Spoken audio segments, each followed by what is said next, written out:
काय वाचायला घेतलंस तू? कॉर्मॅक मकार्थीचं द रोड नावाचं पुस्तक आहे. ओके. अपोकॅलिप्टिक अमेरिकेत बाप आणि त्याचा मुलगा चालत जातात.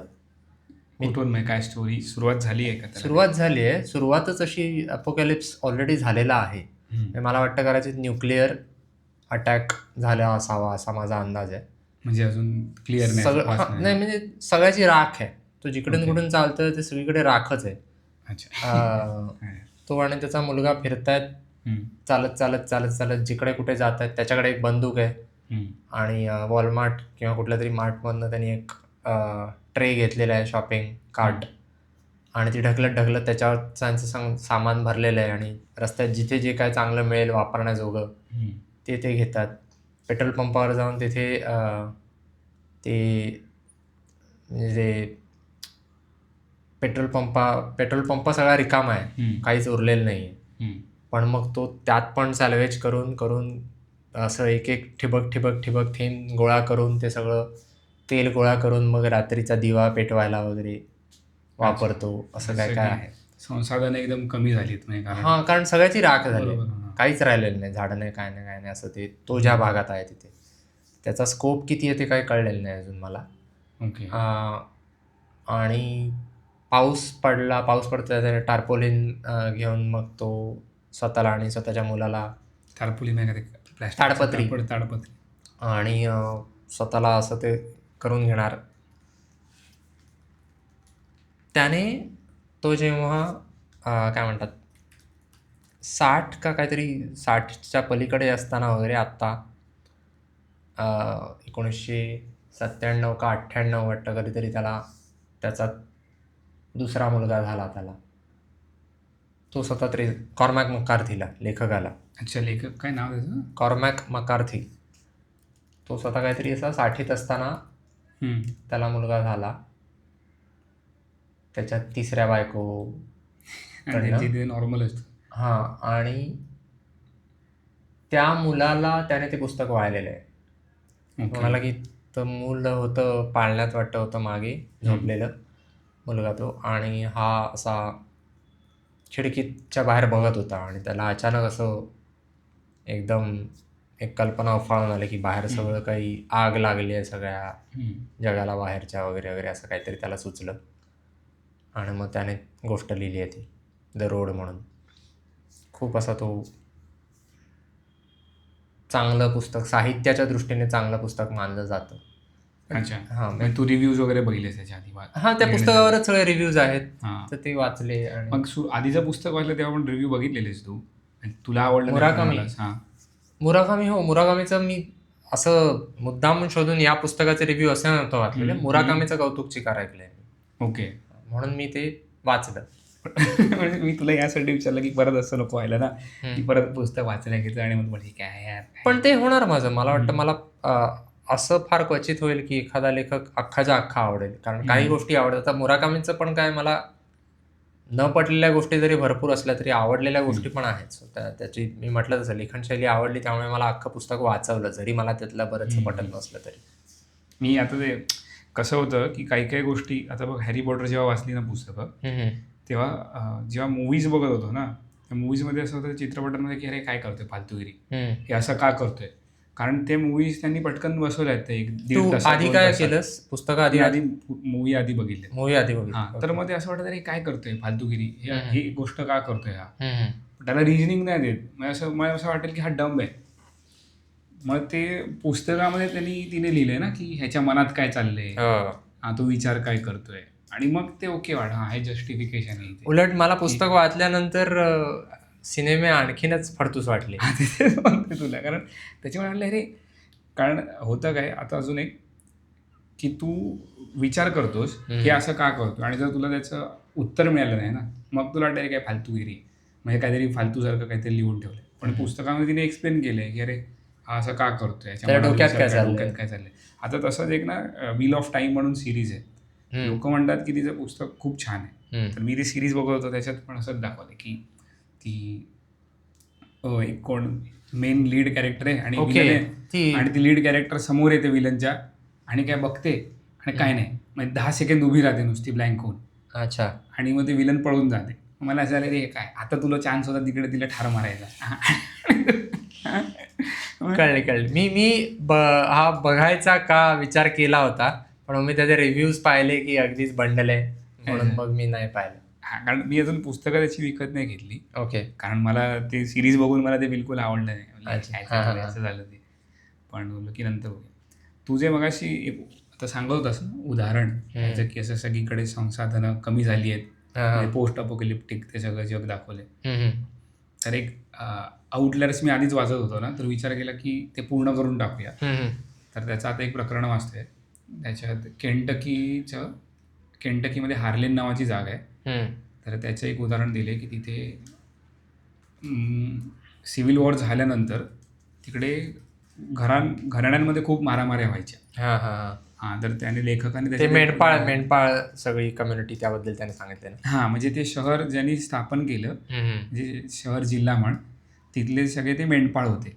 कारण तिथे बाकी काही रिसोर्सेस नव्हते, म्हणजे शेती करू शकत नाही. मग ते मेंढपाळ म्हणजे या सगळ्या गाई गुरांचं हे करून दिवस चालवायचे. आणि काय तिकडे एक ट्रॅव्हलर नव्हतं, 2-4 दुकानं होती, म्हणजे जास्त काय असं उत्पन्नाची साधनं नव्हती तिथे. आणि त्याच्यात मग उदाहरण दिलं की ते टर्नर आणि हावर्ड नावाचे त्यांची 2 फॅमिली होत्या, कुटुंब. एक दिवस जुगार खेळत होते, पोकर खेळत होते त्या 2 कुटुंबांमधले मेंबर, आणि भांडण झालं काहीतरी. आणि दुसऱ्या दिवशीपासून गोळीबार सुरू झाला. एकाने दुसऱ्याला उडवलं, हावर्डने टर्नरला उडवलं, आणि मग त्यांची ती मारामारी चालत राहिली. ते गोलियो की रासलीला रामलीला त्या सिनेमात त्याने मी दाखवलं. बघितलं नाही, पण तसं म्हणजे फुल मारामाऱ्या. हा. आणि त्याच्यात जो मेला ना पहिला त्या फाईटमध्ये, म्हणजे त्याच्या आईकडे हा आधी गेला की तू का नाही मेलास म्हणाले. नाही, हां, पण आधी तो गेला की आपण बंद करूया हे. हा हा. आई बोलली काय बंद होणार नाही. आणि मग जवळजवळ त्याच्यानंतर 50 लोक मिली दोन्हीकडची मिळून, हो. त्यामुळे त्यात एकाच फॅमिलीमधली. आणि कोण पण कोणाच्या पण घरी हल्ले करतंय, काय करतंय. मला पहिलं तर हे गँग्स ऑफ वासेपूरच आठवलं. त्याच्यात त्याने पुढे पण लिहिलंय ना की त्या जागी राहणारे लोक भले त्यांचे ते वंशज नसतील त्या कुटुंबांचे, तरी सुद्धा त्या जागी जे लहानाचे मोठे झालेले असतात ते फार चटकन रागावतात. हां, मग त्याने त्याची कारणं दिली आहेत नंतर. पहिलं ते सांगतो मी, म्हणजे एक त्याचं उदाहरण दिलं की क्ले आणि हावर्ड नावाचं कुटुंब आहे. म्हणजे तू तिकडे टाकलंस ना गुगलवरती, क्ले हावर्ड फ्यूड म्हणून.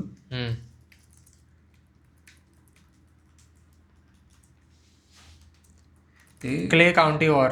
हां, म्हणजे 1806 साली सुरू झालं. शिकारीला गेलेले, आणि शिकारीला बेकर आणि हॉवर्ड मधलं फ्यूड आहे.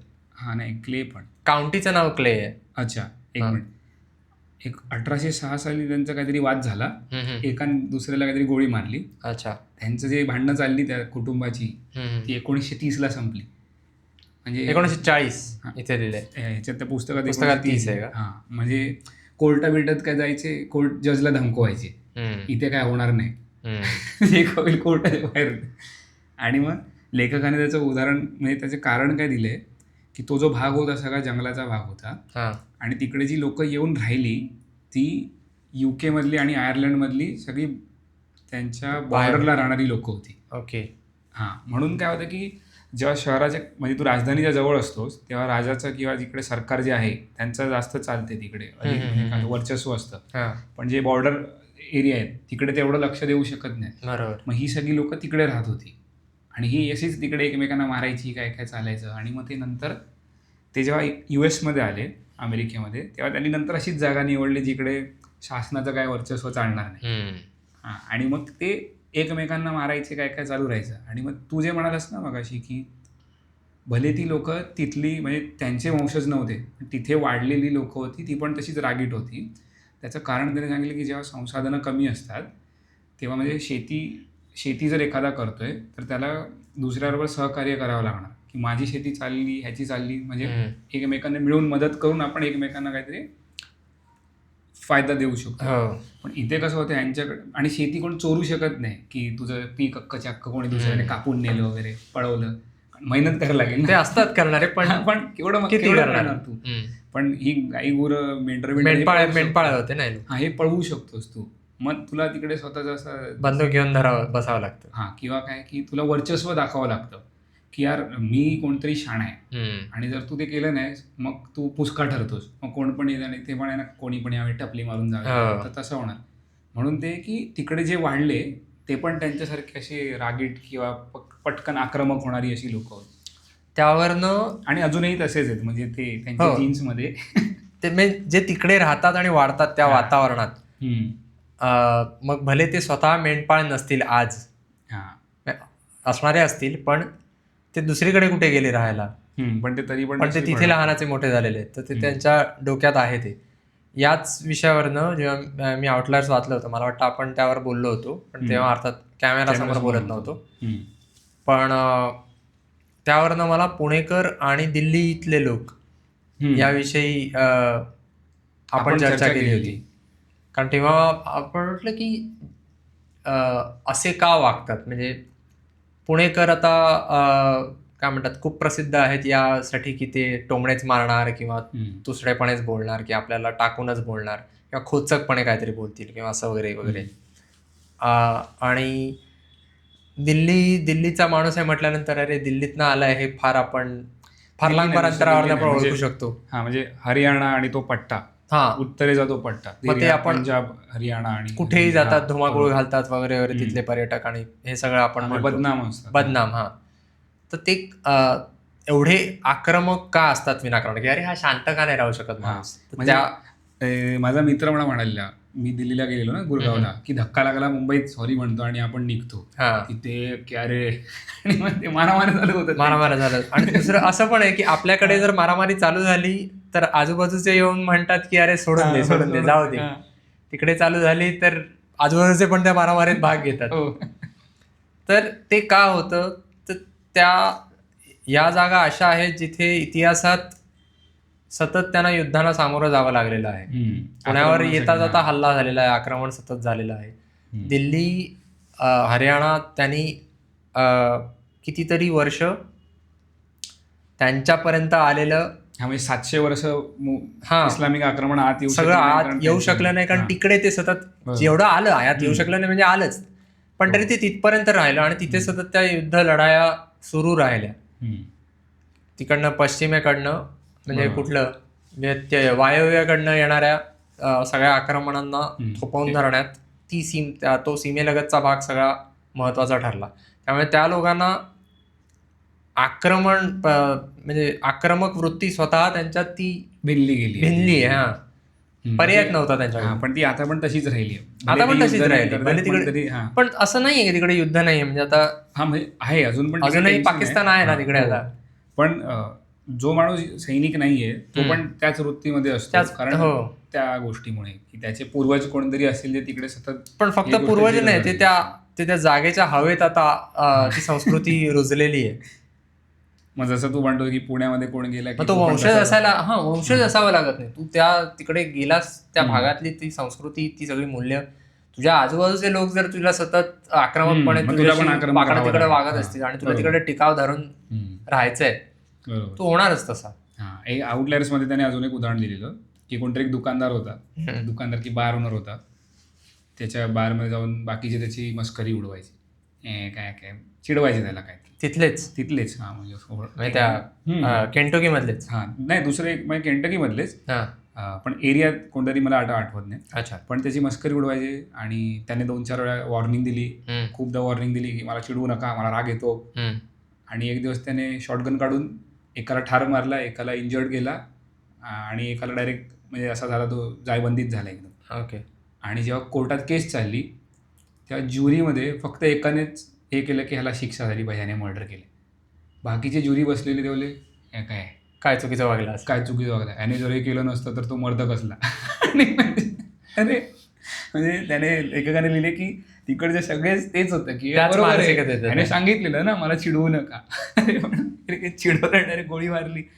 पण ते जे म्हणतोय ना की सगळीच लोक त्याच मानसिकतेची होती. पण मग हे त्याने लिहिलं की ऑनर त्यांच्यासाठी सगळ्यात मोठं आहे. मग हे आपल्या इथे पण लागू होतं ना, एक काय ऑनर किलिंग वगैरे होतात, की ती मानसिकता लोकांची तशी झाली असते. अख्खा गाव जर तसा आहे तर मग काय करणार. पण हे म्हणजे तो ऑनर तुझा पोकळ असू शकतो, तुला कोणतरी चिडवते आणि तू केवढा कमकुवतेस, म्हणजे की तू डायरेक्ट गोळी मारतोय समोर. मी यावरनं विचार केला होता की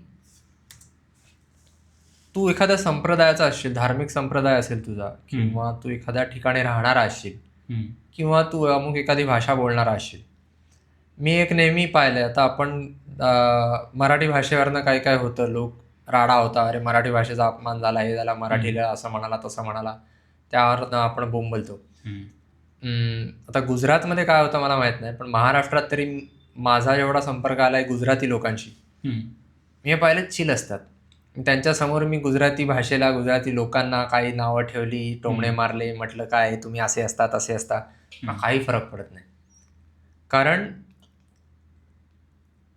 ते म्हणजे असं कावळ्याच्या शापाने गाय मरतो का, हा कदाचित त्यांचा आविर्भाव असावा. म्हणजे त्यांना ती म्हण माहिती असो नसो, पण बोल ना तुला काय हवं ते काय तो डायलॉग, तकलीफ हुआ बेचारे को बोलने दे, त्यातला प्रकार आहे की अरे बाबा बोल ना.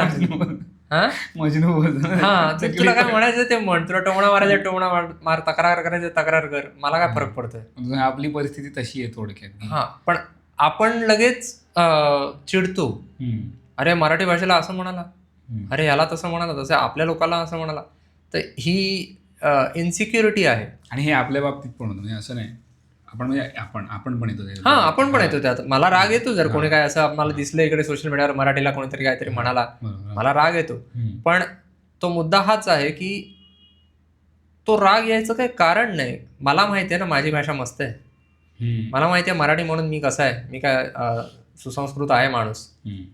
तर कुठल्या तरी परक्या माणसाला वाटतंय की मराठी भाषा अशी तशी आहे किंवा मराठी माणसं अशी तशी आहेत, त्याने मला का फरक पडावा.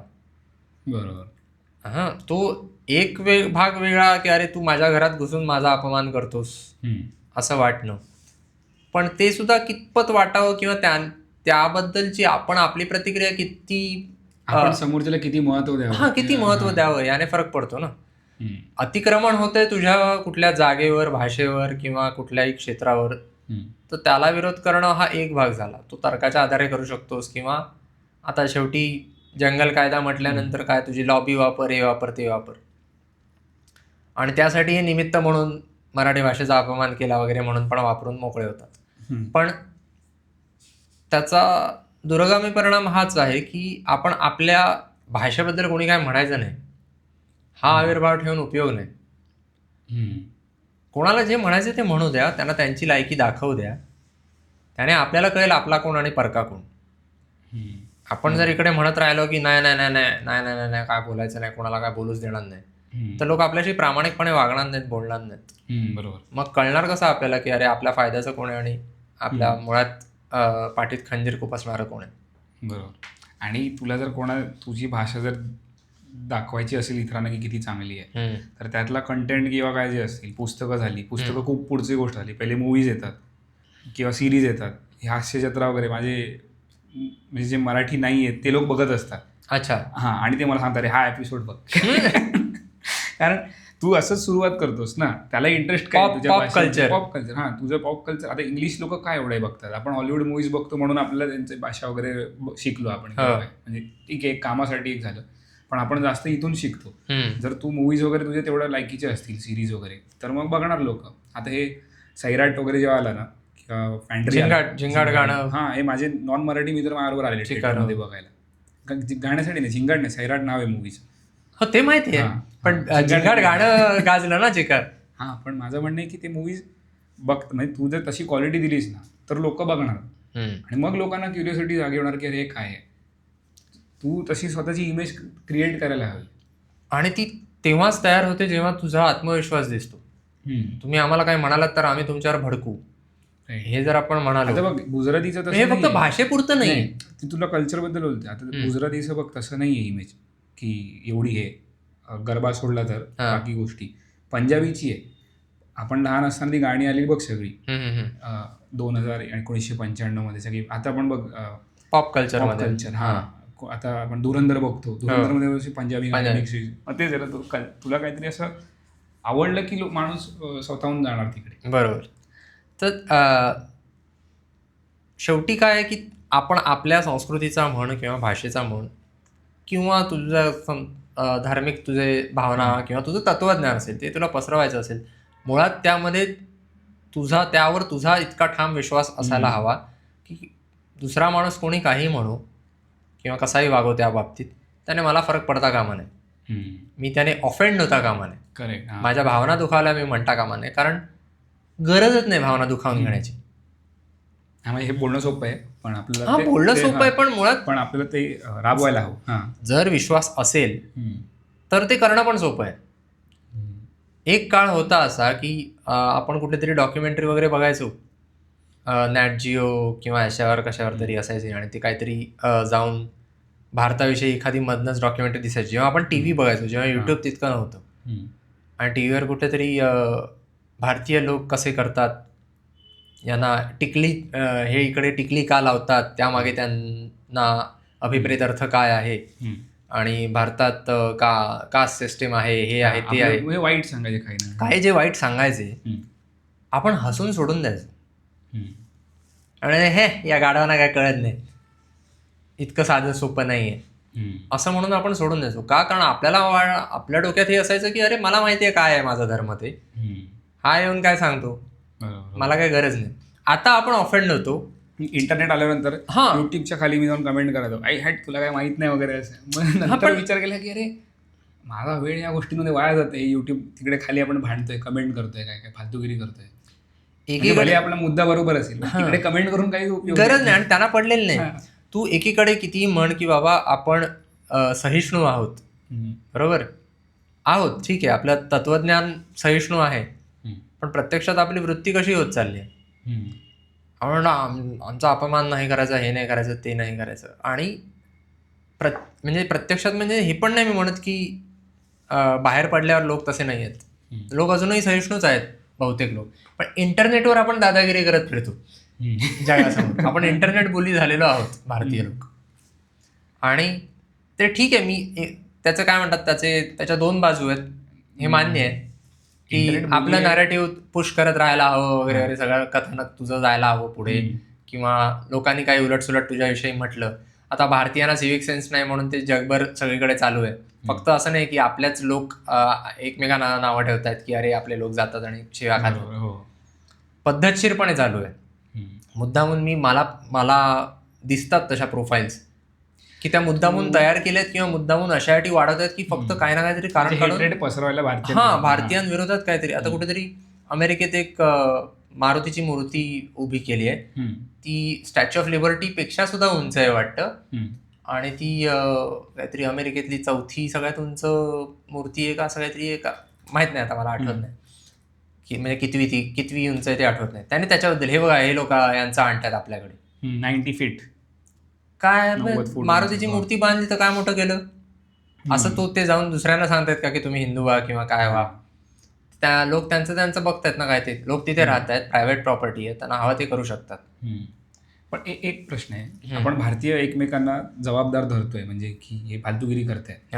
अमेरिकन लोक पण तसे धरतात का की जवळजवळ लोक पुढे जाऊन फालतूगिरी करत असतील, एक तर करताच त्यांची जे काय युएसए ची धोरण आहेत जगभरात वाट लावून ठेवतात. पण सरकार वेगळं, लोक युरोपमध्ये अमेरिकन्स बदनाम आहे, अमेरिकन पर्यटक बदनाम आहेत.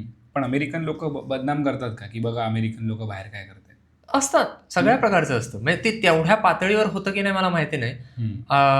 जिंगोइझम हा प्रकार सगळीकडे होतो. कुठलाही देश, मी असं नाहीये, मी अजिबात असं म्हणत नाही की समर्थन करत नाहीये की आपले लोक बाहेर जाऊन कसे वागतात ते नाही म्हणत, ते उलट आपलं डोकं फिरतं, त्याने फिरतच डोकं की अरे बाबा काय करताय, कशाला वाट लावताय. पण हे जवळजवळ सगळ्या देशातले लोक करतात. आपले लोक जास्त दिसून येणार कारण आपले लोक संख्येनेच जास्त आहेत, प्रचंड जास्त आहेत.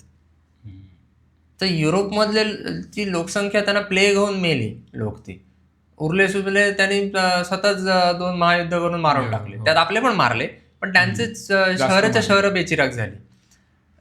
जपान आणि कोरिया आणि चीनची उदाहरणं देतात लोक की म्हणजे केवढी विकसित झालेत ते देश, त्यांचं इन्फ्रा चांगलं आहे, रस्ते मस्त आहेत, हे सगळं ठीक आहे, मान्य, छान केलंय, आपण पण म्हणतो की केलंय व्यवस्थित सगळं मान्य. पण तिथे म्हणजे रक्ताचे पाठ व्हायले त्या तिन्ही देशांमध्ये वेगवेगळ्या काळात. 20व्या शतकात तर खूपच मारलेत, स्वतःच्याच लोकांना मारलेत त्यांनी. तैवानमध्ये आधी जपान तिकडे चं राज्य होतं तैवानमध्ये, तेव्हा तिकडे चिकार लोक मेलेत. आणि नंतर त्यांचाच स्वतःचा हुकुमशहा होता तैवानचं. तैवानचा, त्याने पण चिकार लोक मारले. साऊथ कोरियामध्ये पण तेच झालंय की नॉर्थ कोरिया आणि साऊथ कोरियामध्ये युद्ध झालं, त्यानंतर कम्युनिस्ट असल्याच्या संशयावरनं कित्येक लोकांना मारले साऊथ कोरियाने. तुम्ही तुमचं पॉप्युलेशन स्वतःच्या हाताने खलास केलंय आणि मग तुम्ही उरलेल्या लोकांना घेऊन काय तो विकास साध्य केलाय. डेफटॉक मध्ये एक माणूस कोणतरी सैनिक होते, माहित नाही, डेफटॉक मी तुला चॅनल हो बोलू सांगितलं, कळलं मला. त्याच्यामध्ये कोणतरी मला वाटतंय कर्नल अजय रैना होते. ते म्हणाले की साऊथ कोरिया आणि नॉर्थ कोरियामध्ये साऊथ कोरिया हे पाकिस्तान आहे. साऊथ कोरिया पाकिस्तान आहे? साऊथ कोरिया पाकिस्तान आहे. फक्त नरेटिव्ह असा चालला जातो की साऊथ कोरिया चांगलं आहे. म्हणजे कसं होतं की पाकिस्तान आधी उंगल्या करायचा, आपले इथे हल्ले बिल्ले करायचा आणि मग हात वर करायचा. मग म्हणायचं की भारताने स्वतःच काहीतरी केलंय, त्यांचीच लोक करतात. अच्छा. मग तसंच तो काहीतरी करत असतो. फक्त साऊथ कोरियाला अमेरिकेचा सपोर्ट आहे म्हणून त्याची इमेज चांगली आहे जगभरात. कारण तुला नॉर्थ कोरियाबद्दल काहीच माहित नाही ना, आपल्याला त्यांची आयडिया कुठे की ते लोक काय करतात. नॉर्थ कोरिया काय स्वर्ग नाहीये. पण आपल्या आपापसात त्यांचे संबंध पाहिले तर की चुकीचा कोण आहे हे आपल्याला माहित नाही. आणि दोघं जसे आपल्याला ते सांगितलं बघ त्या दिवशी चिन्मय भावेंनी, की दोघंही एकमेकांना देश मानत नाही. हो. पण आता हे कसं आहे, आपण तिसरा माणूस बघतो म्हणून पण ते होतं. लोक जेव्हा भारत पाकिस्तानकडे बघतात ना, आपल्याला वाटतं अरे जगाला कळायला हवं आपसूक की पाकिस्तानच उपद्रवी आहे, तुम्हाला इतकं साधं कळत नाही का. पण लोक म्हणतात अरे आम्हाला काय माहिती की कोण बरं आहे कोण खोटं. या लोकांना तेवढं जाणीव घ्यायचं. आता आपण थोडी घेतलं जाणून की साऊथ कोरिया बरोबर आहे की नॉर्थ कोरिया, आणि आपल्याला जी माहिती मिळेल ती इंटरनेटवरती मिळेल, जी अमेरिका कंट्रोल करते. मग त्यांचाच नॅरेटिव्ह असणार की काही असेल. म्हणजे अगदी आपल्याला दुसरी बाजू जरी कळली तरी आपण म्हणू की बाबा जायचं ना काय, मला काय करायचंय. आणि तेच बाकीचे देशातले लोक आपल्याविषयी तसा विचार करतात की जाऊ दे ना, आपल्याला काय. म्हणूनच असं होतं. आता लोक म्हणतात की सिव्हिक सेन्स बद्दल जेव्हाचे सगळे व्हिडिओ येतात, असं चिकारदा होतं की कुठला तरी पाकिस्तानी किंवा बांगलादेशी माणूस त्याने काहीतरी फालतूपणा केलेला असतो आणि बातमी पसरते की इंडियन्स आर डुईंग दिस. कारण ब्राऊन स्किन म्हटल्यावर भारतीय हे ठरलेले. आणि ते स्वतः पण साऊथ एशियन सांगतात ना, ते नाही सांगत की मी पाकिस्तानी किंवा बांगलादेश. हो, किंवा सांगतात सुद्धा इंडियन आहेत म्हणून, ते खोटं पण बोलतात. ते जे काय असेल ते आपण जरा म्हणू की नाही नाही नाही असं कसं करता तुम्ही, हे भारतीय आहेत, त्यांना नाही पडलेली. आमच्यासाठी तुम्ही सगळे सेम आहात, सगळ्यांना बॅन करा. बाबा काही डोकेदुखीत नको. आम्ही कुठं फिल्टर करत बसू कोण इथला, कोण या देशाचा, कोण त्या देशाचा. आम्हाला तुम्ही सगळे सेम वाटता. आपलं पण तेच आहे की आपल्याला गोरा म्हटलं की आपण म्हणतो पहिलं काय अमेरिकन असेल. बरोबर. आता थोडाफार अंदाज येतो, नाही असं नाही, युरोपियन चेहरा वेगळा कळतो. पण तरी एक जर डोक्यात काहीच नसेल, बाकी काही आगापिछा किंवा कोणी काही जग पाहिलं नसेल म्हणून किंवा काहीच, थोडाफार तू सगळ्यांना सारखाच मानतोस मग की अरे गोरा माणूस, मग तो जनरलाइज करतो. याच्याकडे डॉलर असणार, जा याला लुटा, भाडं रिक्षेचं भाडं 400 रुपये लावा एवढ्याच्या 2 मिनिटात. ते इंग्लंडचा माणूस म्हणून ते काय जे असेल ते इन्होंने अपने को लुटा, इनको लुटा, ते तो विभाग वेगळा, तो वेगळाच विचार. पण मग हे मुद्दा चालू कुठून झाला की जर आपण आपल्या जागेवर ठाम असू तर आपल्याला फरक पडता कामा नाही. दुसरा कोणी आपल्याला काहीतरी म्हटलं म्हणून ऑफेंड व्हायची काही गरज नाही. बरोबर. एक ह्याच्यावरती काय बोलायचं तुला अजून? नाही, तू बोल. नाही, मग मी मागे तुला आपल्या गेल्या एपिसोडमध्ये चर्चा केली ना पॅशनबद्दल. वेगळा विषय. Okay. So ego is the एनिमीमध्ये मी तुला बोललो की तू प्रकरण मला पूर्ण करायचं आहे, कारण मी अर्धवटच वाचलेलं. आणि त्याने सांगितलं की पॅशन नुसती कामाची नाही. म्हणजे कारण लहानपणापासून तुला वाटत होतं की तुला पॅशन सापडत नाही आहे तुझी कोणती आहे. म्हणजे मला वाटत होतं, त्यासाठी मी दुनियाभरच्या गोष्टी केल्या. ते बॉक्सिंगला गेलो, MMA गेलो, परत ते काय माउथ ऑर्गन शिकलो, कीबोर्ड शिकलो, पण असं अरे पॅशनच नाही. पण मग आता ह्याच्या धड्यामध्ये ह्याने काय सांगितलं की नुसती पॅशन उपयोगाची नाही, त्याच्याबरोबर डिसिप्लिन हवा. मग जर तू नुसतं पॅशनेट म्हणत राहिला स्वतःला, पॅशनला आपण मराठीत काय म्हणतो? ध्यास एखाद्या गोष्टी मी म्हणतो, काय अर्थ वेगवेगळे असतील. ओके. पण त्याने सांगितलं की ध्यास म्हणता येणार की ध्यासाला मागे ना कारण असतं. पॅशन पण असू शकतं ना. तू आता त्या वेळेला तू अनुषंगानुसार तू व्याख्या कशी करतोस त्याची त्यावर आहे ना. नाही, पण मला वाटतं पॅशनला मागे कारण नसतं. असतं पण तुला कळलेलं नसतं, असं नाही का होऊ शकत? कारण मग त्याने लिहिताना लिहिलं की तुझी एखादी पॅशन आहे तर त्याच्या मागे तुझं कारण नक्की हवं की हे काय आहे. मला हे का आवडतं, नाही, मग एखादी गोष्ट मला का करायची आहे ते तुझं नक्की हवं. म्हणजे उदाहरणार्थ तुला श्रीमंत व्हायचं, मला श्रीमंत व्हायचं किंवा मला अब्जाधीश व्हायचं, का व्हायचं ते करणार काय तू अब्ज रुपयांचं किंवा अब्ज डॉलर्सचं, ते माहिती असायला, हां, नाहीतर का करू. म्हणजे आता बघ, इंडियन आर्मीमध्ये पॅशन असते, देशाबद्दल प्रेम आहे, मोटिवेशन आहे, पण त्याच्याबरोबर डिसिप्लिन पण आहे. म्हणजे त्याने सांगितलं की उतावळेपणाने जर तुमच्या डिसिप्लिनला रिप्लेस केला तर तुम्ही तोंडावर पडणार, मग तुमची पॅशन काय कामाची नाही. आणि मग त्याने त्याच्यासाठी उदाहरणं पण दिली की तुला गेल्या वेळी ते 1996 सालचं सांगितलेलं की खूप खूप लोक एव्हरेस्टला गेलेले आणि मग अपघात झाला. हां, तसंच त्याने बाकीच्यांचं पण उदाहरण दिलं की त्याच्यात अपघात नव्हता झाला. त्याने रॉबर्ट फॅल्कन स्कॉट म्हणून ब्रिटिश नेव्हल अधिकारी होता. सो त्याला सगळ्यात पहिला माणूस बनायचा होता साऊथ पोलला जाणारा. अच्छा. आणि तो पहिल्यांदा गेला, फेल झाला. आणि दुसऱ्यांदा 1912 तो परत गेला आणि मेला तो. स्टार्वेशन म्हणजे तो काय म्हणतात, खायला प्यायला काही मिळालं नाही, हायपोथर्मिया वगैरे झाला असणार आणि तो साऊथ पोलला काही पोचला नाही आणि त्याच्या आधीच त्याचा मृत्यू झाला. आणि अजून एक त्याने उदाहरण दिलं आहे दुसरं, एक मूवी आहे इंटू द वाईल्ड म्हणून, बघितलंयस तू? त्या एका मुलाचा आहे का? मुलाचा आहे का? तो सगळीकडे फिरत राहिला. याच्याबद्दल मी ऐकले, ती डॉक्युमेंटरी पाहिले, तर सिनेमा त्याच्यावर काढला. त्या प्रत्यक्ष मुलाचं तर काय झालं, क्रिस्टोफर मॅकॅन्डलस म्हणून होता. तो गेला आणि गाडी घेऊन गेला स्वतःची अलास्कामध्ये आणि कितीतरी महिन्यांनी तो एका ट्रेकरला त्याची बॉडी सापडली. नाही, तर त्याने उदाहरणं काय दिली की तुम्ही एखादी गोष्ट जर करत असाल तर त्याचं कारण तुम्हाला नक्की माहिती आणि तुम्ही प्रिपेअर्ड आहात त्याला. म्हणजे की लोक काय करतोय आपण, मी सगळ्यात पहिला करणार, मी हे करणार सगळ्यात पहिला असणार. म्हणजे आता साऊथ पोलला जाणार पहिला बनायचा होता, बाई का नाही गेलास तर काय होईल, किंवा यंगेस्ट करायचं असतं की मी सगळ्यात यंगेस्ट असणार, ही गोष्ट करणारा. जसं माउंट एव्हरेस्टवरती जातात, चांगली गोष्ट आहे, पण तुम्ही प्रिपेअर्ड आहात का तेवढे?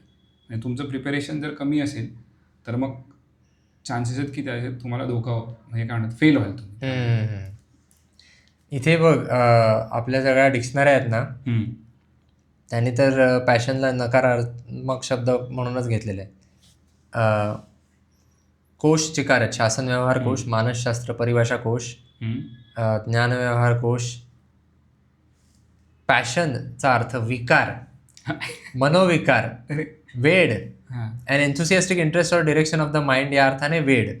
पण नाहीतर मनोविकार, भावावेग, वासना, हव्यास. त्याला सिनॉनिम्स, समानार्थी शब्द सगळे क्रेज, इन्सॅनिटी, लुनसी, मॅडनेस, पण ते वेड या शब्दासाठी. विकारच मुख्य, विकारवशता, वासना, असेच अर्थ सगळे लावलेले आहेत. आपल्याला ते सांगतात माझी पंचायत होती इंटरनेटवरती किंवा कॉलेजमध्ये, शाळेमध्ये नव्हतं, कॉलेजमध्ये विचार तुमची पॅशन काय होतं. मग तेव्हा पॉझिटिव्ह याच्यात घ्यायचे, ते काहीतरी असायला पाहिजे. आणि मला वाटायचं की ती माझ्याकडे नाही आहे गोष्ट. पण ॲक्च्युली ठीक आहे, मग त्यापेक्षा तू जी गोष्ट करतोयस ती नीट कर. तो आपला ये जवानी म्हणजे 3 इडियट्समध्ये पण दाखवलं ना, तो फोटोग्राफी मेरी पॅशन आहे वगैरे. पण ते इंजिनिअरिंग मेरा पॅशन आहे. एक ते असे शब्द बघ वापरतात तेव्हा, आता सिनेमांचंच उदाहरण देतोय म्हणून, झेडएनएमडीमध्ये तो म्हणतो ये नशा आहे, जसा नशा, तो पाण्यात बुडी मारतो आणि त्यानंतर म्हणतो अरे एकदम नशा सा लगता है, तर नशा मत कहो, it's such a negative word, it's meditation. Direct meditation. पाण्यात बुडी मारणं माझ्यासाठी मेडिटेशन सारखं आहे असं ती म्हणते. आणि त्यावर जर व्यवस्थित विचार केला तर तो एक, बाकी तो अख्खा सिनेमा काय, म्हणजे सिनेमा म्हणून छान असला तरी त्या मागची तत्व म्हण किंवा तर्क म्हण, ते त्यावर वाद आपण वेगळा घालू शकतो. पण तसा विचार आपण पॅशनबद्दल पण करू शकतो की पॅशन हा शब्द आपल्या डोक्यावर त्याचा मारा झालेला आहे सतत, की पॅशनेट असायला हवं, पॅशन असायला हवं, तुम्ही काहीतरी तुम्हाला वेड लागलं पाहिजे कुठल्या तरी गोष्टीचं आणि तुम्ही वेड लागल्यागत मागे लागलं पाहिजे त्याच्या हट्टाने. ज्यांना ते खरोखर लागू होतं त्यांच्यासाठी ते ठीक आहे. मग कदाचित त्याचा त्यांना उपयोग होत असेल आणि ते त्यासाठी जो त्याग करावा लागतो, ज्या ज्या गोष्टी सोडून द्याव्या लागतात त्या सोडून द्यायला ते तयार असतील. मग त्यांनी पॅशन हा शब्द त्यांच्यासाठी वापरणं बरोबर. हा, जसं समजू आता शकतो. एलन मस्क झाला की तो तिकडे काय हां. राबतोय 16 पण 18 तो तास काम करतोय. हा. त्याविषयी बोलताना तो सांगतो सुद्धा असं की मला अजिबात असं वाटत नाही की कोणी माझ्यासारखं आयुष्य जगावं. त्याला एक शब्द आहे त्या पुस्तकातच लिहिलाय तो, गोलोडायसी म्हणून आहे. गोलोडायसी. हां थांब, बघ एकदा गोल आणि ओडायसी, ODICY. अच्छा, goalodicy is the obsessive often irrational pursuit of a goal to the point of self destruction. हां, कारण त्याला मंगळावर जायचं आहे, पण चुकून तो आधीच हे होऊ शकतो ना, त्याचं त्याने गोल सांगितलं की मला मंगळावर जाऊन मरायचं आहे, पण तो एवढं काम करतोय आधीच तो स्वतःला काहीतरी प्रॉब्लेम करून घेऊ शकतो असल्या कामांमुळे. पण मग हे तू जर 16 तास काम म्हणजे करतो. हे असतात, म्हणजे गोलोडायसी असलेली लोक त्यांनी सांगितले की असतात, जे CEO वगैरे असतात ना मोठ्या कंपन्या जे चालवतात, ते 80-90 तास आठवड्याला काम थोडं वेळ करतात. लागलं असतं, कारण त्यांना फ्युचरमध्ये काहीतरी हवं असतं म्हणून ते आता राबत असतात. म्हणजे एक डिलेड ग्रॅटिफिकेशन एक गोष्ट आहे, पण हे एक्स्ट्रीम झाली. हो. आता हे जे म्हणाले आपले 70 तास काम करा कोण म्हणाले, नारायण मूर्ती. नारायण मूर्ती म्हणाले. हां, माझ्या डोक्यात सुधा मूर्ती नाव येत होतं, त्या तर त्यांच्या नारायण मूर्ती म्हणाले की त्यांच्या दृष्टीने ते नॉर्मल आहे. त्यामुळे 70 तास म्हणजे आता मला कॉन्टेक्स्ट आठवत नाही की ते कुठल्या अनुषंगाने म्हणता म्हणाले की 70 तास आठवड्याचं काम करायला हवं. पण आठवड्याला 70 तास काम करायचं याचा अर्थ दिवसाला तू 10 तास काम करतोस. नाही, पण दिवसाला 10 तास नाही आहेत, कारण त्यातले शनिवार रविवार काउंट नाही होत. मग तू काउंट नाही होत कारण आपण नाही करत आहोत, ते करत असणार ना रोज. त्यांच्यासाठी शनिवार काय रविवार काय. मला वाटतंय जरी त्यांनी सांगितलेलं लोकांनी करायला हवं, पण लोकांनी जर करायला हवं तर कसं आहे की त्यांना ठीक आहे, तू स्वतःला कॉन्टेस्ट लावतोस ना की तू स्वतः माझा बिझनेस आहे. तू बिझनेस आहे, तुझा बिझनेसमधून तू जेवढं जास्त काम करणार तेवढं जास्त प्रॉफिट मिळणार. तू इथे ओव्हर टाईम गेल्यावरती लोकांना तुम्ही पास ऑन करताय का, तर नाही करताय, मग तू एक्सपेक्ट नाही करू शकत. तसा लोकांना तो वाद होता. ते बरोबर आहे, मी तेच म्हणतोय. आपल्या दृष्टीने ते विचित्र वाटतं, अरे 70 तास काम करायचं का, वेळ लागले का. पण माझं तेच म्हणणं आहे ना, वेळ लागलेलं असणार कारण पण ते त्यांच्या दृष्टीने बरोबर, त्यांच्या दृष्टीने ते नॉर्मल आहे. लोक करतात ती. आणि अशी माणसं झपाटल्यागत करतात. हे झपाटून घेण्यासारखं आहे. म्हणजे कोणीतरी तुला पछाडलंय, कोणीतरी तुला झपाटून घेतलंय, सगळे नकारार्थी शब्द आहेत. या लोकांचं प्रिपरेशन असतं ते. म्हणजे त्यासाठी मानसिक तयारी असते त्यांची की बाबा हो मी तयार आहे माझं आयुष्य अख्खं याला घालायला व्हायला. ह्याने पुढे काय सांगितलंय की तुम्ही एखादी गोष्ट करणार असाल, तुम्ही म्हणताय की पॅशनेट आहे, तर सुरुवात छोट्या छोट्या गोष्टींपासून करा आणि स्वतःचे बेंचमार्क ठेवा की तुम्ही कशाबरोबर तरी स्वतःला कम्पेअर करा. त्याने एक पॅशन पॅराडॉक्स म्हणून शब्द वापरलाय, तू बघ सर्च कर, पॅशन पॅराडॉक्स. की माणूस बिझी असतो, काम करत असतो, पण प्रगती काहीच होत नाही. पुस्तकच आहे पुस्तक म्हणजे की माणूस काम करतो, मरतो, राबतो, पण त्याचा आउटपुट काहीच नसतो. The phenomenon where the deep desire to chase and do what you love can actually cause you to lose your passion for it. मला वाटतं त्याचा परिणाम अतिरेक झाल्यामुळे मग ते नकोसं वाटायला लागतं, असं होऊ शकतं. मला आठवतं मी लहानपणी बदाम खूप जास्त खायचो. अरे नाही, खरोखर मला तेच सुचलं त्यावर. बदाम मी इतके खायचो की खा खायचो आणि नंतर मला नकोय आता मला बदाम. माझं करंजीच्या बाबतीत पण तेच झालं. आणि मी सगळं खाण्याच्या बाबतीत म्हणतो. मला ती भीती काही गोष्टीत वाटते. म्हणजे मला लेखन आवडतं, लिहायला आवडतं मला. तर कधी कधी मला असं वाटतं की अरे मी जर लिहायचं म्हणून जर लिहित राहिलो तर मला वैताग येईल का लिहिण्याचा. अच्छा, ते वाटतं. म्हणजे हे शक्य आहे. मी असं पण ऐकलंय की काही शेफ असतात त्यांना कुठल्याच गोष्टीची चव घेता येत नाही. काय असं का? एक मिनिट, मी व्यवस्थित विचारून बघतो.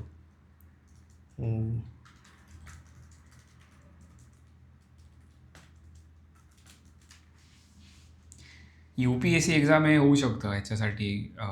लोक म्हणतात UPSCची परीक्षा देत राहतात. संजीव सन्यालच म्हणाले ना मागे की तुम्ही एवढी आयुष्याची 10-15 वर्ष अशा कामांसाठी म्हणजे एका नुसत्या परीक्षेच्या मागे घालू नका. हो हां, कारण तुम्हाला कळतंय तुम्ही क्लिअर होत नाही आहात, तर तुम्ही दुसरं काहीतरी करा बरोबर. आयुष्यात. कारण जर तू 20 ते 35 हे तुझं वय जेव्हा तू म्हणजे तू स्वतःसाठी काम करू शकतो, स्वतःवर काम करू शकतोस, बरोबर. त्याच्यात जर तू फक्त परीक्षाच दिलीस. ॲग्वेसिया म्हणतात त्याला.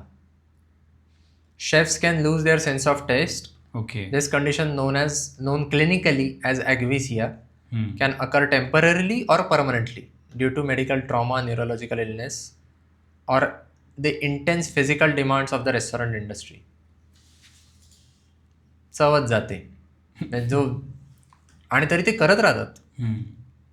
हे पॅशनचं उदाहरण त्यांनी सांगितलं ना, किंवा एखादं गोल सेट करण्याचं, ते आपण आपल्या बाबतीत पण लागू होतं. आपल्याला भूते काका म्हणाले बघ, आपण सांगितलं की वर्षाला आम्ही किती 50 पुस्तकं वाचणार.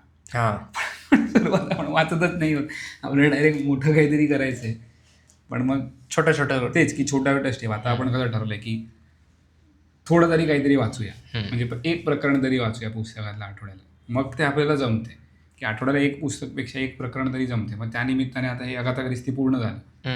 मग मला तरी सुद्धा आता एक पुस्तक पूर्ण झालं, तर मुराकामीचं पूर्ण झालं ना, तर असं ते थोडा तो आत्मविश्वास वाढतो. हां, मग तेच तू झालं ना, मग तू वाचू शकतो एखादी गोष्ट. आणि नुसतं वाचून नाही, आपल्याला ते पण आहे ना की आपल्याला समजून पण घ्यायचं की त्याच्यामध्ये आता जसं इगो इज द एनिमी वाचतोय, इगो नाही हां इगो इज द एनिमी, तर त्याच्यात 2-4 उदाहरणं जी डोक्यात बसत आहेत. नुसतं वाचून काय होतं, जसं ॲटॉमिक हॅबिट वाचून काढलं पण अप्लाय नाही केलं, मग त्याला अर्थ राहत नाही ना. एक मी सबस्टॅकवर असं नाही की मला ते नव्याने कळलं, पण त्यानिमित्ताने आठवण झाली परत की कितीही पुस्तकं वाच, पण वाचून झाल्यानंतर जरा अर्धा तास बसून जे वाचलंयस किंवा कधी म्हणजे तू 10 पानं वाच, एक अख्खं प्रकरण वाच, किंवा सलग बसून अख्खं पुस्तक वाच. जे वाचून झालं तुझं एकदा की अर्धा तास बसून जे जे आठवते ते लिहून काढायचं. अच्छा, लिहून काढायचं. हां, म्हणजे त्या सगळ्याचा म्हणजे एक टेक अवे, बोध त्यातून काय घेतला हे लिहून काढायचं. मग ते भले कादंबरी वाचलेली असेल किंवा, कारण आपल्याला विचार तर सुचतात ना, पण ते सुचतात आणि मग ते हवेत विरून जातात.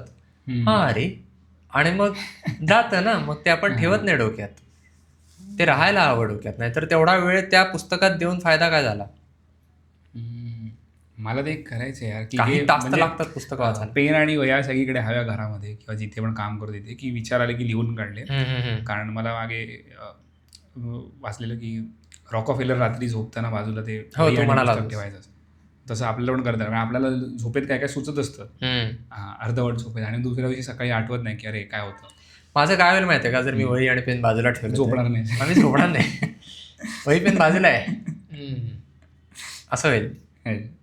पण ठीक आहे, दिवसभरात पण आपल्याला निदान आपण सुरुवात दिवसभरात करायला हवी, रात्रीच्या नंतर बघ. दिवसभरात पण करायला, कारण आता इकॉनॉमिक टाइम्स वाचतो, तर इकॉनॉमिक टाइम्समध्ये बातम्या येतात आणि त्या बातम्या अशा असतात की तू विचार करायला जर केला नाहीस तर त्या म्हणजे लक्षात राहणार नाही. हां, म्हणजे त्या एक बातमी जर तू वाचलीस आणि तू त्याच्याबद्दल जर तू माहिती काढतोयस, तर मग तुझा मेंदू विचार केला, अच्छा हे आता हे असं ह्याने हे लिहिलंय, तर ह्या 4 गोष्टींवरती कुठे कुठे परिणाम होऊ शकतो. आत्ता सुद्धा आपण बोलत असताना आपल्याला उदाहरणं सुचतात. अरे मी वाचलं होतं, कुठे वाचलेलं ते आठवत नाही. अरे त्याचं काहीतरी नाव होतं ते मला आठवत नाही. अरे तर लेखक असं म्हणाला होता, काहीतरी ती एक टर्म आहे काय ते मला आठवत नाही. तो मेंदू कदाचित मेंदूला ते महत्वाचं नसेल, पण मेंदूला महत्वाचं नाही यात चूक आपलीच आहे ना. आपण सांगितलेलं नाही की हे महत्वाचं नाही, ती सवय लावली आपण की जे वाचतोय त्यातलं मला जे समजून घ्यायचंय ते मला लिहून ठेवायचंय, कारण मला ते लक्षात ठेवायचंय. तर मग मेंदूमध्ये येईल की हा बाबा हे कुठेतरी वापरतो, ह्याला प्रत्येक तपशील लागतो. कारण अजून आपल्या मेंदूत करायची ही नोंद झालेलीच नसेल की आपण कॅमेरासमोर बसून बोलतो आणि काय काय गोष्टी सांगतो. आत्ता आपण फक्त मनातले विचार आणि तत्व आणि मूल्य आपल्याला किती पटतायत, कशी पटतायत वगैरे वगैरे यावर चर्चा करतो. पण आपलं संभाषण जरा अजून ऐकणाऱ्या लोकांना आणखीन चांगलं वाटायला हवं, हे आपल्याला जेवढं आपल्या मनात जास्त रुजत जाईल तेवढं आपल्या तपशिलांवर आपण आणखीन भर देत जाऊ. आणि ते सवयींमधनं होणार. जसं आपण बसलो, माझी मानसिकता बदलली, स्विच कुठला तरी, असं नाही होणार. ते मग ती सवय लावण्यासाठी तू म्हणतोस तसं आहेत माझ्याकडे वह्या तशा, आणि मी त्याच्यात लिहित असतो, पण त्या प्रमाणात लिहित नाही जेवढ्या प्रमाणात लिहायला हवं. म्हणजे आपल्याला मेंदूला ट्रेन करायला हवं की तुला गोष्टी आठवतील. बरोबर. आणि आयत्या वेळेला विसरणार नाही. म्हणजे आता काही पॉईंट्स आपण इथे काढून ठेवले असतात तर ते बोलू शकतो, पण आता जसं मगाशी तुला अजय रैनाचं मला आठवलं नाही नाव, कर्नल अजय रैना. तेच मग तेच की पटकन ते आठवायला हवं किंवा काय. मग आपण आता 47व्या मनाच्या श्लोकावर होऊया. वाचू? हा वाच. मनी लोचनी श्री हरी तोची पाहे, जनी जाणता भक्त होऊनी राहे. गुणी प्रीती राखे क्रमू साधनाचा, जगी धन्य तो दास सर्वोत्तमाचा.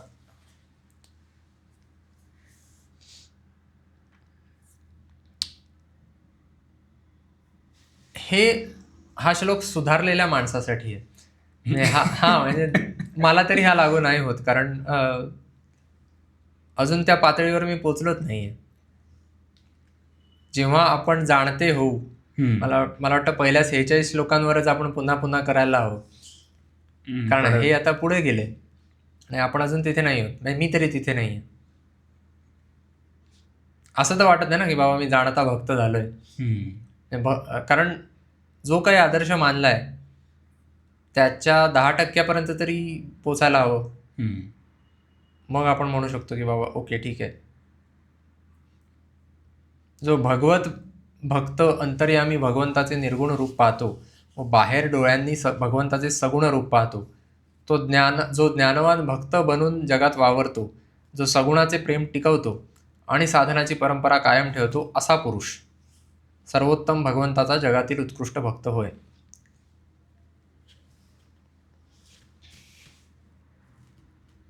मी नाही येतो काय म्हणणार आहे.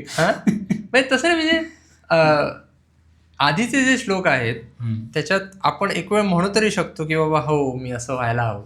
हे तू कधी म्हणणार की हो मी असं व्हायला हवं? कसं होणार? किती वेळ तू किती प्रयत्न केलास, म्हातारा झालास तरी वाटणार की बाबा नाही बाबा मला नाही जमलं या आयुष्यात. काय माहिती, तू जर पुढे जाऊन भक्ती वगैरे करायला लागलास तर होईल. ज्या माणसाला स्वतः वाटतं मी शहाणा, तो कसा काय होईल? हे एक वेळ आपण दुसऱ्या माणसांविषयी म्हणू शकतो. हे मला वाटतं थोडंफार मारुतीला लागू होतं.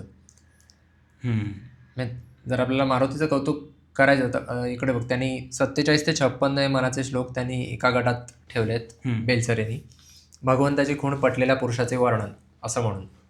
भगवंताची खूण पटलेल्या, हा, भगवंताची खूण पटलेल्या पुरुषाचे वर्णन. बरोबर. मग ते कसं काय आपल्याला लागू होणार? एक हा अर्थ तू काढू शकतो त्याचा. मनीलोचनी पहिले आहे ना, श्री हरी तोची पाहे. तुला जी गोष्ट आवडते किंवा तुला जी गोष्ट खटकते तीच आपण सगळी दुनियाभर बघत राहतो. म्हणजे तुझ्या मनात जे आहे,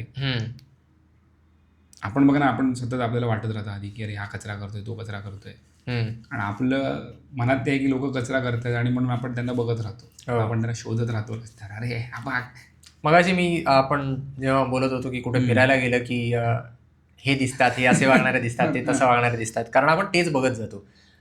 तो स्कीइंग करणाऱ्या लोकांचा नियम असतो ना, फॉलो द स्नो. तू जर अवॉइड द ट्रीज असं डोक्यात ठेवत म्हणालास तर तू जाऊन झाडांवरच आपटतोस. पण फॉलो द स्नो म्हटलं तर झाडांकडे लक्ष राहत नाही. मग आपण फक्त बरोबर आपण स्कीइंग करत राहतो, असा तो नियम आहे.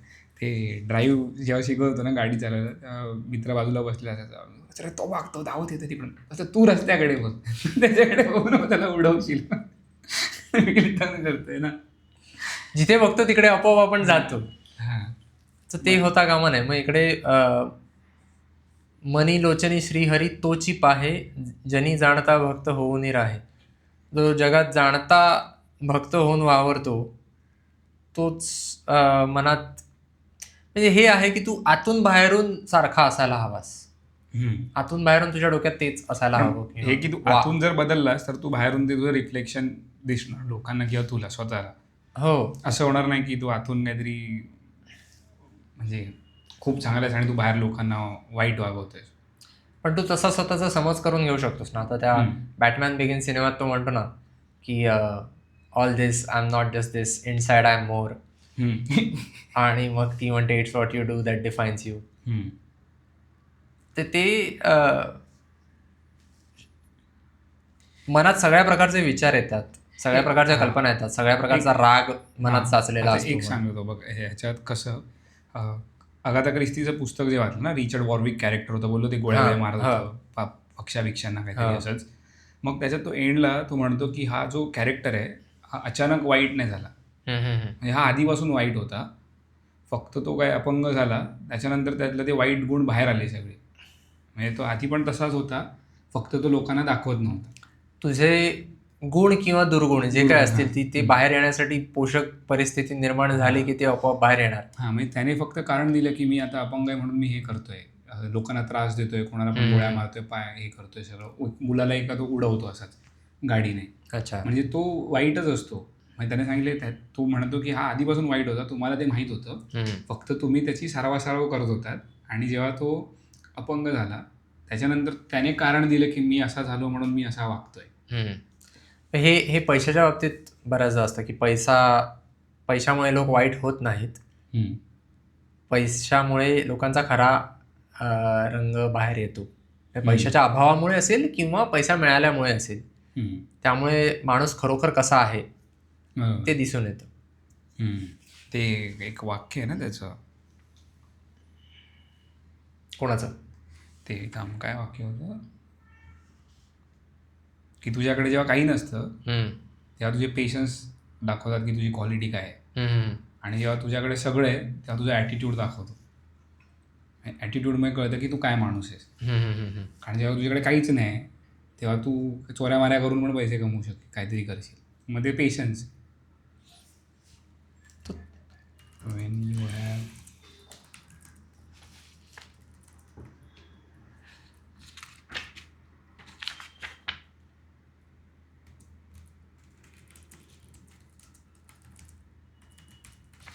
ठीक आहे. काय बोलायचं ह्याच्यावरती काय तुला असं सुचत नाही का? मला तरी नाही, तुझ्याकडे काय मुद्दे असतील तर. पण मला वाचून असं वाटलं की ओके, पण हे फारच वरचं आहे, म्हणजे असावं माणसाने, असं हरकत नाही. त्याचा पुढचा श्लोक काय बघ, त्याच्या तो पण सदा देव काजी झिजे देह ज्याचा, सदा राम नामे मध्ये नित्य वाचा, स्वधर्मेची चाले सदा उत्तमाचा, जगी धन्य तो दास सर्वोत्तमाचा. फार वेळ लागेल. हे वाक्य असं आहे, 2 things defines you, your patience Wien you have nothing and your attitude Wien you have everything. पण हे कोणाचं आहे?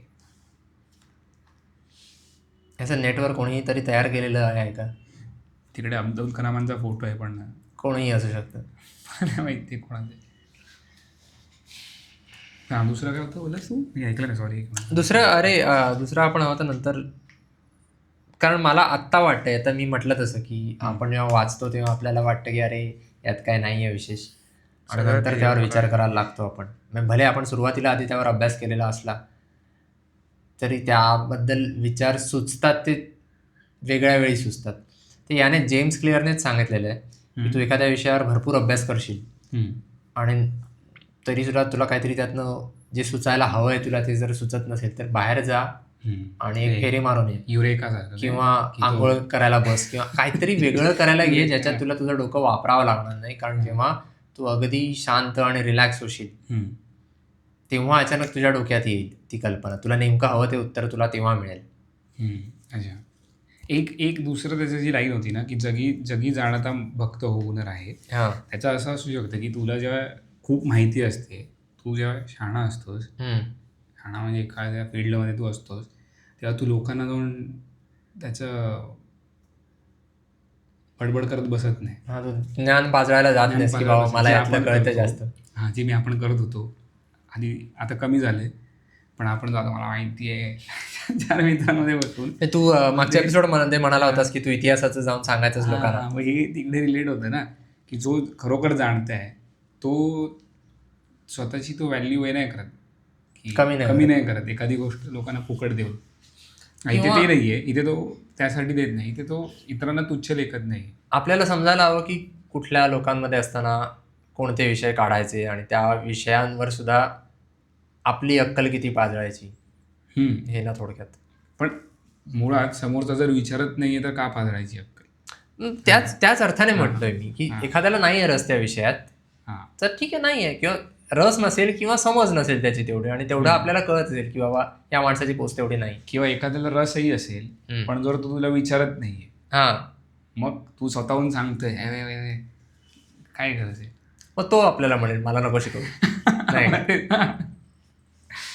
हो, कारण आपण जे म्हणतो की प्रत्येकाला वाटतं की आपण शहाणे आहेत. पण असं होतं ना, म्हणजे कधी कधी एखादा विषय दुसरा कोणीतरी काढतो आपल्यासमोर आणि आपल्याला काहीतरी 4 गोष्टी ऐकवतो आणि आपल्या मनात येतं की अरे हे सगळं मला आधीपासून माहिती आहे, मला यापेक्षा 4 गोष्टी आणखीन जास्त माहिती आहेत. पण काय वाटतं तुला, समज आपण कोणाकडून ऐकून घेतलं जी गोष्ट आपल्याला ऑलरेडी माहिती आहे, कधीतरी नवीन दृष्टी मिळू शकते. हां, म्हणजे तू एक आहे की जेवढं आपण ओपन माइंडेड राहू लोकांना ऐकून घ्यायला, तेवढं मला वाटतं आपली जास्ती प्रगती होईल. आपल्यासाठी ते चांगलं होतं. अशाही अर्थाने होऊ शकतं की जरी आपल्याला वाटलं की दुसरा माणूस मला जे काय सांगतोय त्यात काय विशेष काही खास नाहीये, पण तुझ्या अंगाने तो मुद्दा वळवतोय, त्यावरनं आपल्याला हे लक्षात येतं की लोक असाही विचार करतात, भले मग ते आपल्याला पटो न पटो किंवा आपल्याला ते बरोबर वाटो न वाटो.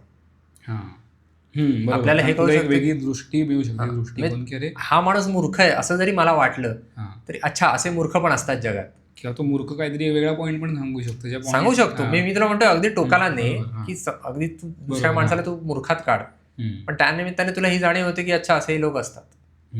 कारण तो जो इगोइझमचं उदाहरण होतं ना, ते शॅमरॉनचं, MMA फायटर रँक 1 वरती जो होता, त्याने सांगितलं की स्वतःच्या लेवलवरती असेल त्यांना चॅलेंज करा, तुमच्या वरती जे आहेत त्यांच्याकडून शिका, दुसऱ्यांना शिकवा. मग तेच ना, ते पण इथे लागू होतं की तू शिकून घेतोय दुसऱ्याकडून, मग तू काहीतरी आधी मान्य करतोय की ह्याला माझ्यापेक्षा जास्त माहिती आहे. आता ते मारामारीच्या त्याच्या दृष्टीने झालं, आपल्या ह्याच्यात ते विचारांच्या ह्याने पण होऊ शकतं, विचारांच्या दृष्टिकोनातून. पण तेवढा अंदाज येतो माणसाशी बोलून, म्हणजे मला आपल्याला तरी तेवढा अंदाज येतो माझ्या मते.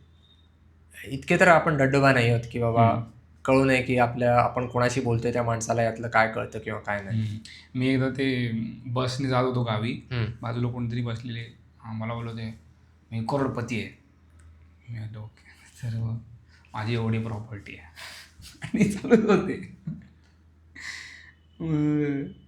आणि बरोबर मित्र होता माझा, तो पुढे बसलेला ड्रायव्हरच्या बाजूला एस टीमध्ये. मी त्याच्या इकडे जाऊन बसलो, मग तुला काय बोलत होते ते, ते करोडपती, मग ते करोडपती एस टीने ड्रायव्हर करते ते. म्हणजे आपल्याला कळतं की कोण टेपा बिपा मारत, टेपा मारणं पण भाग वेगळा, म्हणजे तो ठीक आहे. जो माणूस काहीतरी असतो तो गाजावाजा करत फिरत, स्वतःहून सांगायला कोणी जात नाही ना. जे एक आपण म्हणतो जे श्रीमंत असतात खरोखर, ते असे उंची वस्त्र वगैरे घालून फिरतच नाहीत, ते साधे कपडे घालून फिरतात. म्हणजे त्यांचे कपडे करायचे महाग असतील चिकार, करणार नाही, पण ते अशा रीतीने ते अगदी सहज त्यांचा वावर असतो आणि त्यांच्या वागण्या बोलण्यातनं जाणवतो की हा माणूस जरा वरच्या पातळीचा आहे. बरोबर. ते शोषा करत नाहीत, दाखवायचा प्रयत्न करत नाहीत की बाबा मी कोणीतरी वेगळा आहे. कारण तेच ना, त्याला दुसऱ्याकडून तू मुळातच खूपच जास्त श्रीमंत असेल तर दुसऱ्याकडून ग्रॅटिफिकेशन नको आहे की गरजच नाही. आपल्याला वाटतं अरे आपण बघ नायकीचे शूज घातले मी, कारण तुला थोडं ग्रॅटिफिकेशन हवंय लोकांकडून की बघा मी नायकीचे शूज घातले. त्याला जो गर्भश्रीमंत असेल खूप पैशाला, त्याला काय पडली आहे, त्याला असं असेल, आता तो ॲमेझॉनचं कोण आहे किंवा मार्क झुकरबर्ग वगैरे, हे लोक कोणते, मी बघितलेले कोणते फोटो होता की ते सगळे एकच टी शर्ट वगैरे घालतात, एकाच कलर विलरचे. हां, मग तेच ना, त्याने स्वतः कोणता वेगळा ब्रँड घातला तर तो नवा ब्रँड तयार होईल, त्याला फरक नाही पडत, त्यांना नाही फरक पडत काय करतोय. चालेल, मग ठीक आहे. तुला याच्यावर काय बोलायचं अजून? झालं. चालेल, डन.